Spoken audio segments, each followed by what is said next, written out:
What's up, YouTube Hi, it's Crystal and Christian? once again, and welcome to the Plumbers.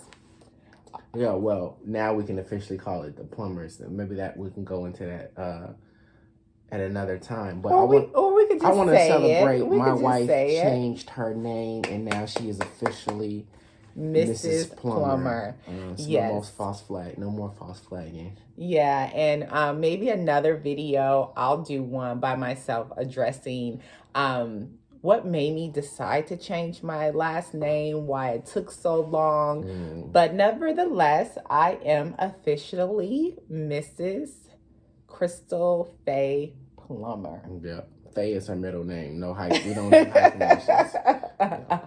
But we're back tonight. It's pretty late, and I'm not all glammed up with my makeup, and we're gonna get raw. So you have me natural. It's late. We don't have our children, and we thought about tonight discussing what made us decide to get married, or even in today's age, why get married. Yeah, so I'll just let my husband, start it off, and even tonight we'll probably reference a scripture that we have in mind. My husband brought it to me tonight. I asked him to get a scripture for tonight, and he came up with just Ecclesiastics. And a lot of you who may already know about the scripture about being a time for everything, a time to be born, a time to kill, a time to weep and mourn, a time to seek, a time to lose, a time to tear. Verse 8, Ecclesiastics chapter 3, verse 8, a time to love and a time to hate, a time for war and a time for peace. So when my wife asked me this question, like, oh, why did we get, why get married and why did you get married? I already kind of really had my answer down for a couple of reasons. One, I think I always knew I was going to get married. I come from a family of, my mom and dad have been, married. So just recently celebrating 33 or 34 years of marriage. My grandparents on my dad's side were married over 50 years. So I knew that marriage was always something that I was going to do. Now, the time period, I certainly didn't expect that it was going to happen as soon as it did. But I just knew I was going to get married. I knew that that's just what you do. And, even despite maybe some challenges I've seen in my parents in their own marriage or even observed about other folks, like I said, on my dad's side, my parents, grandparents were married for over 50 years, but my mother's side, not so much. But I never was. And can I just hone in on that? I know my husband told you a little bit about his background, and just so that I could just tie up mine. I come from a divorced family. My mother and father, they got divorced around the time when I was like 9 or 10, but they're both remarried. So I always wanted to, or had this idea, most women, to get married. But because I come from a divorced family, I kind of had a fear of marriage. So unlike Christian, who was like just certain, I can say you were just certain that, hey, marriage was going to be like another check off his box. I was a kind of leery. I kind of knew deep down inside that I wanted to, but because of what maybe I went through as a child, it really wasn't on a high priority list of mine, if I'll say that. Yeah. As you all can see, my wife likes to talk. She just jumped right in there. You gave a little bit of your history. Lost my train of thought. So, yeah. But, okay, so first would say, I just always knew I was going to get married. In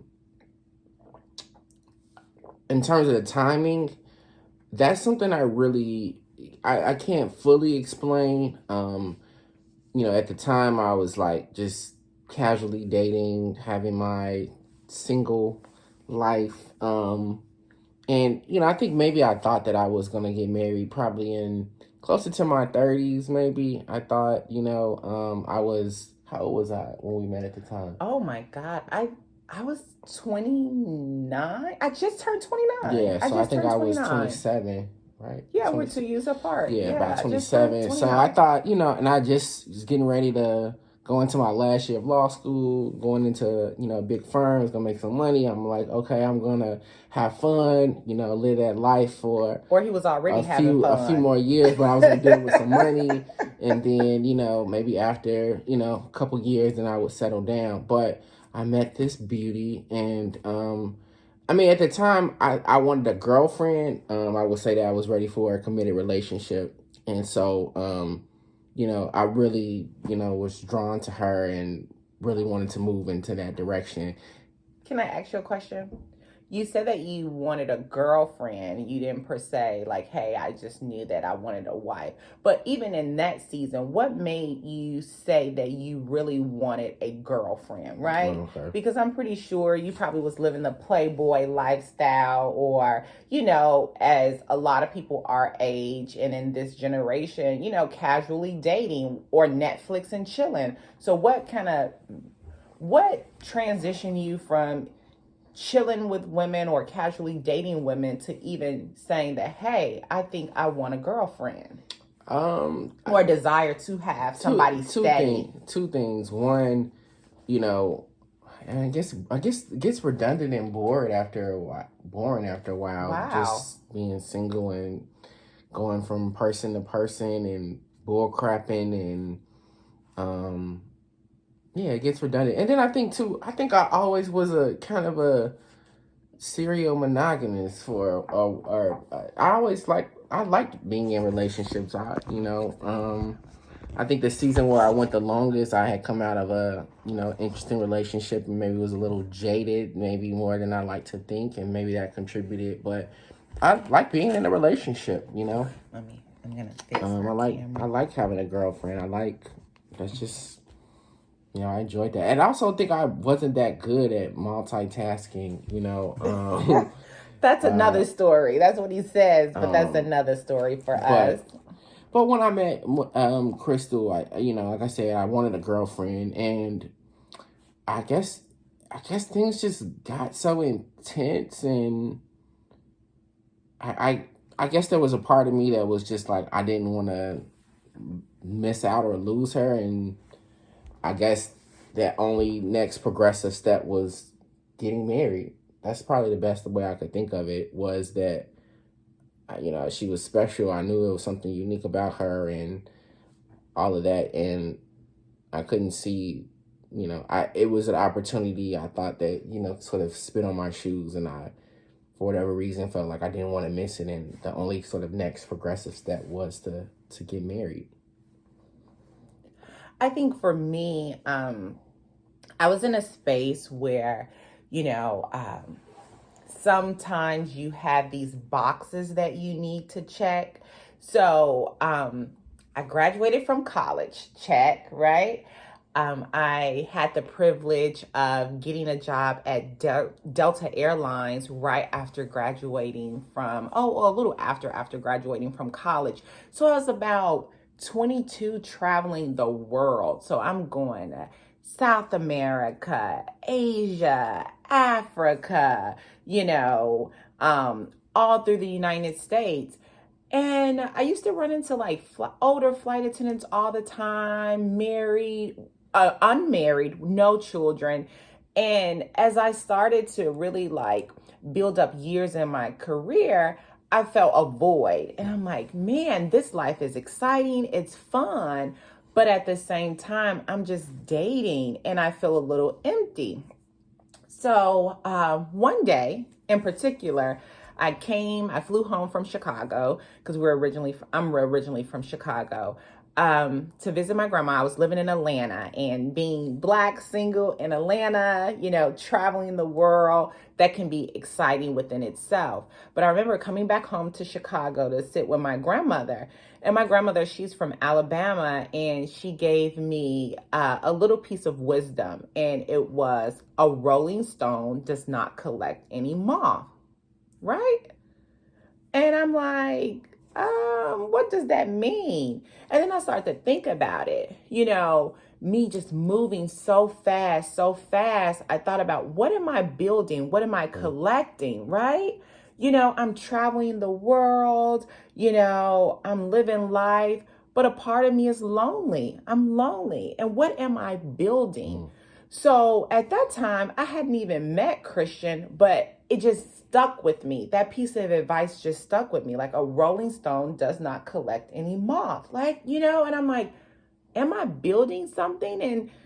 And do I want to build something, or do I want to just keep rolling aimlessly through life? So when I ran into Christian, we had these great conversations. I can say that. Like, I think it was an accident how we met. My girlfriend drugged me out and I ran into Christian.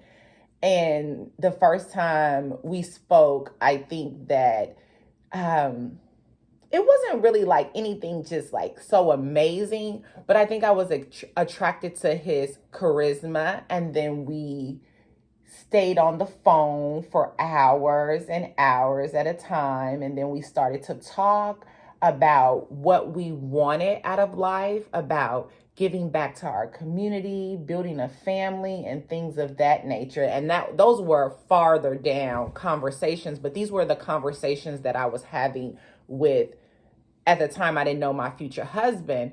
And it clicked for me, like, I could build with this man. And this is what my grandmother was saying. Like, sometimes you have to stop rolling and start to settle somewhere so God can start to build on top of your foundation, that stone. He can start to plant things and build things on top of that.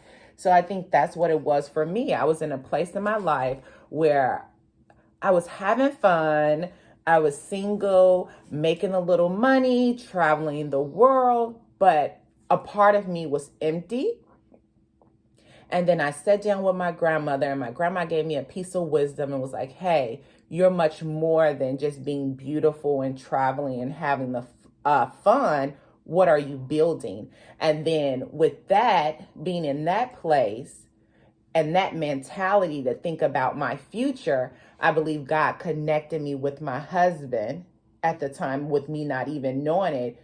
And it registered with me like, hey, I can build with this man. Well said. Yeah. What's the saying that when the student is ready, the teacher will appear? Wow. But that building theme, and I'll just say this, the building theme I think is important. And I think that's something that I was recognizing as well. And even now, more recently, there are times when my wife and I can really connect, or she provides really some good insight, or I have always said to her, I said this to her as we celebrated our 4th year anniversary, was I like the person that I'm becoming as a result of you and being with you and being in this institution of marriage.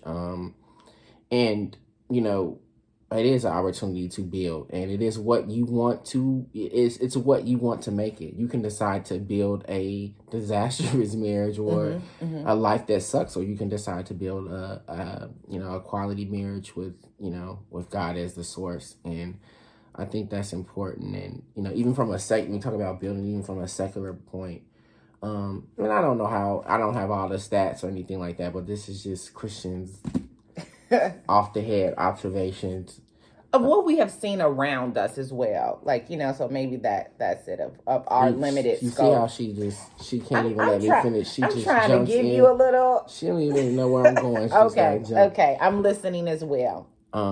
It was this idea that see, now you made me completely forget my thought. Okay. It'll come back. It's okay. Well, I'll touch on it with the scripture. Oh, no, I know what it is now. Okay. It's this sort of notion, like, maybe if you look at, I think a lot of people who are successful, I understand it. I'm using a very vague definition of what success is. But, people who you may aspire to be, positions of prominence, across various different arenas, sports, business, politics. Most of those people are married. I would say presidents, CEOs of companies, basketball players. So I do think that there's a certain level of maturity and potential progression that just being in this institution of marriage offers you. And, I will always say that some of these people, when you get, so old and you're not married, you just kind of look goofy and lame to me too. That's just Christians just silly off the head, And that's not us attacking anybody who in this season or at a certain age who are not married, right? We're just trying to paint a picture that marriage has a lot of benefits, right? Because it has had a lot of benefits for us. We have lots of benefits for her. Well, yes, my husband treats his wife very well, and I hope that I, in return, treat you or give you edification in your life as well. But I do have a great husband, and I am truly appreciative of my husband. So yes, I'll take that. So this is not to condemn anybody who is choosing to be single. I think that sometimes society in our age demographic promotes that marriage is boring, it's lame, it's the multiple women, it is partying, it is everything that marriage is not, right? And I think for us, in return, marriage is hard work, but it's also beautiful, right? So I think we got cut off a little bit, but I think that's will be the end of part 1 of why did we choose to get married and what made us say yes to each other, and me say yes, and for Christian why to say yes to her too. He had to say yes to me at the altar, but he did ask me first. So the question had to be presented. Well, I'm not just talking about engagement. I'm talking more about I had to say mindset. I had to say yes to as I was alluding to earlier, about the opportunity when it presented itself, because I could have said no, right? It could have been, this is not the right time. Let's wait, more time. Or I could have been like, I'll find another one along the way. I'm pretty sure some days you probably feel that way. Like, you probably do feel like that some days. Or maybe I'm telling it myself, maybe, where, some days when you go through hard times, you would be like, oh, well, maybe I could have waited longer. Why did I rush at 26 or 27? I mean, we were only dating for 1 year before we got engaged. I don't worry. Go ahead. He's rambling. But yes, thank you for watching part 1. That's why I have her to keep me. And next time on part 2, we'll pick up where we left off and talk about a little bit about what made this individual the person who I said yes to, and what made me the person he decided to ask. So, stay tuned. Tune in, wait till we upload another video, and that's it from the Plumbers.